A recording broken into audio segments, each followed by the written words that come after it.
Assalamualaikum warahmatullahi wabarakatuh. Pada kesempatan kali ini, Budian akan menjelaskan tentang grafik dan invers fungsi kosinus. Nah, pada materi ini kita akan membahas 5 pokok bahasan. Yang pertama adalah definisi, yang kedua adalah fungsi kosinus sebagai fungsi periodik, yang ketiga adalah bentuk grafik fungsi kosinus, yang keempat adalah persamaan grafik fungsi kosinus, dan yang terakhir adalah contoh soal. Nah, kita memasuki pokok bahasan pertama, yaitu tentang definisi fungsi kosinus. Nah, grafik fungsi kosinus itu dapat digambar dengan grafik fungsi sinus dengan menggeser grafik fungsi sinus sejauh 90 derajat atau pi per 2. Nah, hal ini mengakibatkan bentuk grafik dan sifat-sifat grafik kosinus itu hampir sama dengan grafik fungsi sinus. Nah, sebelum kita menjelaskan lebih jauh lagi, kita ke tabel dulu. Tabel grafik fungsi kosinus. Nah, di mana Y itu didefinisikan sebagai cos X dan X itu adalah sudut-sudut istimewa yang dimulai dari 0 derajat hingga 360 derajat atau 0 sampai 2 pi. Nah, sudut-sudut pada tabel tersebut bisa digambarkan pada grafik berikut. Nah, sebagaimana pengertian tadi bahwa grafik fungsi kosinus itu merupakan pergeseran dari grafik fungsi sinus sejauh 90 derajat. Nah, bisa dilihat pada grafik berikut, di mana grafik sinus itu disimbolkan dengan grafik titik pink, titik putus-putus, garis putus-putus ini ya. Kemudian grafik kosinus itu disimbolkan dengan garis biru ini. Nah, apabila kalian perhatikan adanya pergeseran sejauh 90 derajat. Nah, pergeserannya ini. Apabila titik pertama untuk x0 itu pada sinus menghasilkan nilai 0, pada kosinus akan menghasilkan nilai 90 derajat. 1 ya. Nah, cara menggambarnya bagaimana, Bu? Sama. Untuk 0 derajat maka nilai Y-nya adalah 1, sebagaimana tadi Budian jelaskan ya. Nah, untuk 45 derajat nilai Y-nya setengah akar 2. Dan selanjutnya untuk 90 derajat nilainya 0 di sini. Nah, sampai sini bisa dipahami ya. Kita lanjut. Sekarang fungsi kosinus sebagai fungsi periodik, kita masuki ke bahasan kedua. Sebagaimana tadi Budian katakan, kalau fungsi kosinus ini merupakan pergeseran dari grafik fungsi sinus sejauh 90 derajat, sehingga cirinya ini hampir sama semua, kecuali satu, yaitu titik maksimum gelombang dan titik minimum gelombang. Nah, titik maksimum gelombang pada grafik fungsi kosinus ini terjadi pada dua titik, yaitu 0 derajat, 1 dan 360 derajat, 1, karena simpangan maksimumnya dia di 1. Berarti titik maksimum itu terjadi saat 0 derajat dan 360 derajat atau 2 pi ya.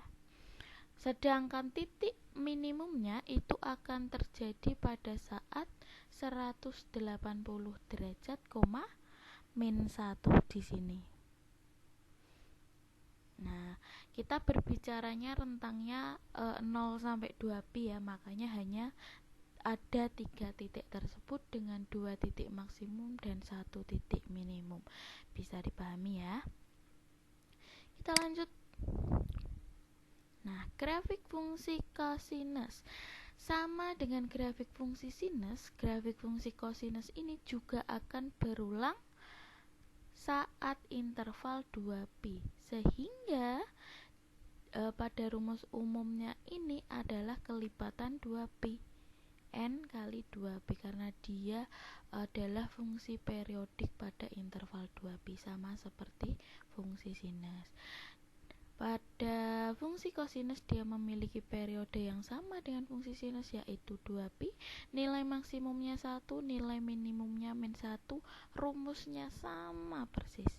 D yaitu pergeseran vertikal, plus minus A yaitu amplitudo cos B, B itu pengali atau koefisien dari X, dikalikan X plus minus C, C itu pergeseran horizontal. Caranya sama, bentuk umumnya sama, grafiknya hanya pergeseran, periode sama, nilai maksimum dan minimumnya sama. Aman ya? Kita lanjutkan ke contoh soal. Contoh soal kelima. Nah, contoh soal ini juga bisa kalian perhatikan pada modul. Diketahui fungsi fx sama dengan akar 2 cos 3x plus 1. Jika nilai maksimum fx adalah a dan nilai minimum fx adalah b, maka nilai a kuadrat plus b kuadrat adalah. Nah, berarti dari soal ini kalian harus mencari dulu nilai maksimum dan nilai minimum. Caranya gimana?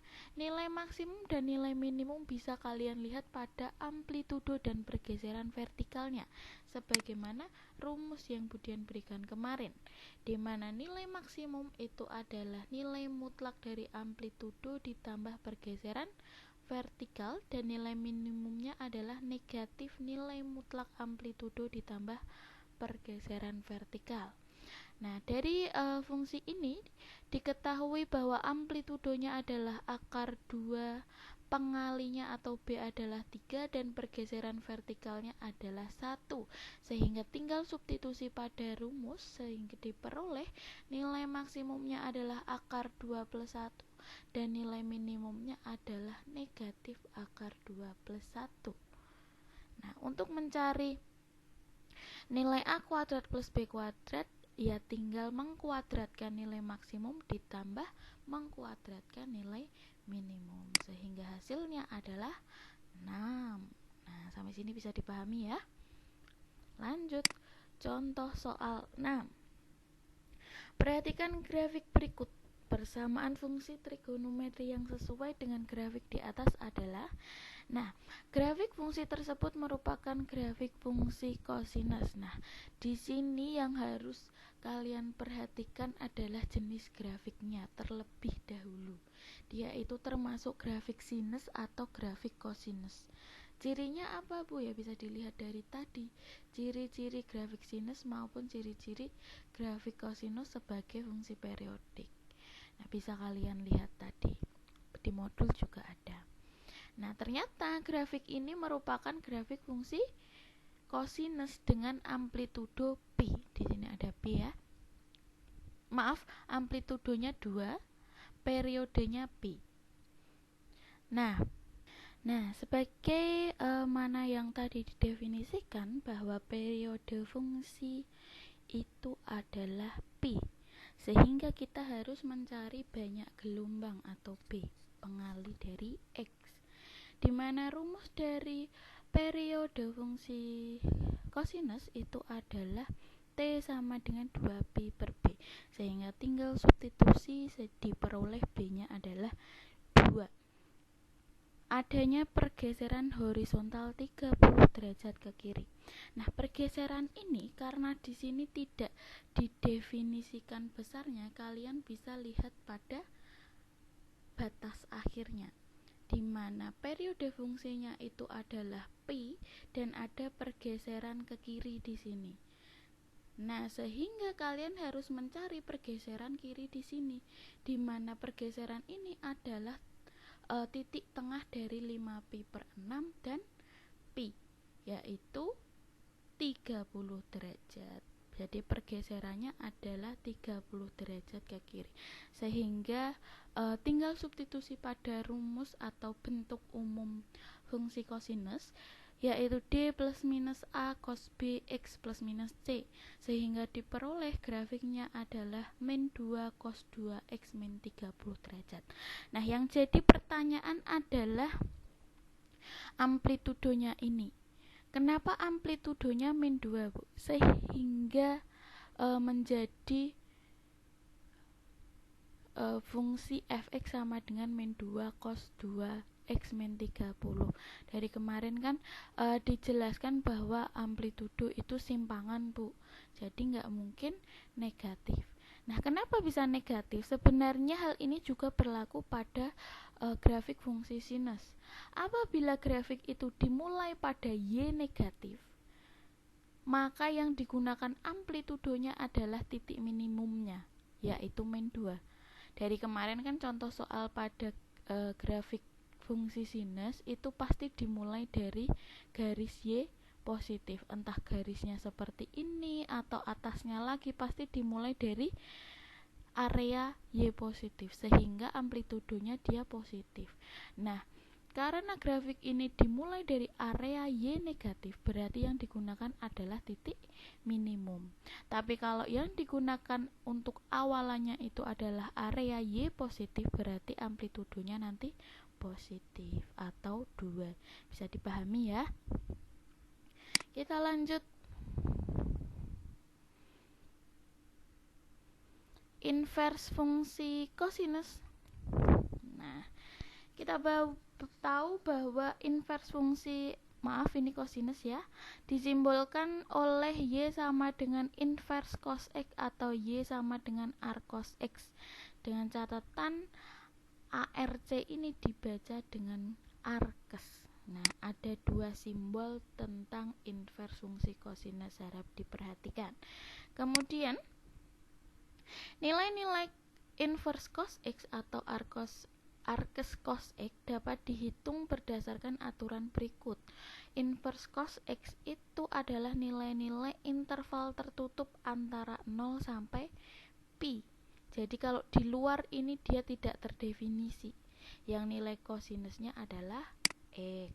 Nah, ini diperhatikan untuk interval tertutup nilai-nilai fungsi kosinus. Lanjut, hubungan identitas dari fungsi kosinus dan inversnya adalah sebagai berikut, di mana cos dikali inverse cos X sama dengan X untuk semua X dalam interval min 1 sampai 1, dan inverse cos X kali cos X itu sama dengan X untuk semua X dalam interval. Jadi semua X nya untuk inverse cos X kali cos X ini terdefinisi, mau pi per berapa, pi per 10, pi per berapa. Kalau dia itu terdefinisi dalam interval dan intervalnya ini tidak didefinisikan secara pasti, maka interval yang dimaksud itu adalah ini 0, pi, interval tertutup 0, pi. Jadi X akan terdefinisi apabila X itu dalam 0 sampai pi. Sedangkan untuk cos kali inverse cos X itu sama dengan X akan terdefinisi apabila dalam interval min 1 sampai 1. Nah, misalkan X-nya 2, kalau di sini berarti dia tidak akan terdefinisi. Kenapa? Karena 2 itu tidak dalam interval tertutup min 1 sampai 1. Nah, untuk lebih jelasnya lagi kita ke contoh soal.